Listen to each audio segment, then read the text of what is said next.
बिस्मिल्लाहिर्रहमानिर्रहीम अस्सलामु अलैकुम वरहमतुल्लाह। मैं हूं मुफ्ती बिलाल अहमद कादरी। आप देख रहे हैं रूहानी बुक यूट्यूब चैनल। ये तस्बीह 101 101 बार पढ़ लो, माला माल हो जाओगी, जेब कभी खाली नहीं होगी, करोड़पति हो जाओगी। ये अमल आपने दिन में 2 टाइम करना है। एक आपने फजर की नमाज के बाद करना है और एक आपने असर की नमाज के बाद करना है। ठीक है, फ्राइज के फौरी बाद आपने करना है और उसके बाद आपने दुआ पढ़नी है। ठीक है, मुझे इतना उम्मीद है कि जितने लोग वीडियो देख रहे हैं तकरीबन तकरीबन सबको ये दुआ आती होगी, क्योंकि बहुत ही आसान और बहुत ही ख़ास तस्बीह है, तो इसलिए इस अमल को लाजमी कीजिए। अभी शेयर करूंगा, आपसे गुजारिश है वीडियो को लाइक कीजिएगा, चैनल पे नए हैं चैनल को सब्सक्राइब नहीं किया हुआ ज़रूर कीजिएगा, साथ लगे बेल आइकन के बटन को दबाइएगा ताकि आने वाली तमाम लेटेस्ट वीडियोज़ आपको बर वक्त मिल सके।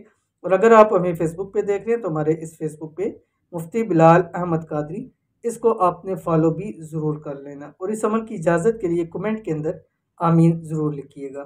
और ये तस्बीह जैसे मैंने आपको बतलाया, तो इसको कम अज़ कम 11 दिन आपने लाजमी करनी है। और फजर और सॉरी इतवार से या जुमरात से आप इस अमल को शुरू करेंगे। जुमरात से करेंगे तो नेक्स्ट इतवार पे मुकम्मल हो जाएगा, इतवार से करेंगे तो नेक्स्ट जुमरात के ऊपर आपका ये अमल पूरा हो जाएगा। तस्बीह कौन सी है? और इस तस्बीह से पहले आपने 3 मरतबा दुरूद इब्राहिमी भी ज़रूर पढ़ लेना, जो हम नमाज के अंदर दुरूद शरीफ पढ़ते हैं। ठीक है, तस्बीह आपकी स्क्रीन के ऊपर आ गई। बिस्मिल्लाहिर्रहमानिर्रहीम।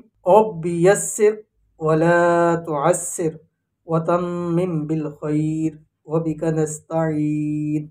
अब ये मुझे यकीन है कि जितने देखने वाले कम अज़ कम 25% लोगों को तो ये दुआ आती होगी, बहुत ही ख़ास है। और अगर अल्लाह ने चाहा तो इंशाल्लाह 100% लोगों को दुआ आती होगी। अगर खुदा न खासा नहीं भी आती तो 5 मिनट के अंदर आप याद कर सकते हैं। दोबारा रिपीट करके सुनिए, इंशाल्लाह याद हो जाएगी। और इस अमल को पढ़िए। अगर माला माल होना चाहते हैं तो इंशाल्लाह ज़रूर माला माल हो जाएंगे। तो मिलते हैं इंशाल्लाह फिर किसी अच्छी नेक्स्ट वीडियो के अंदर। तब तक के लिए अल्लाह हाफिज़।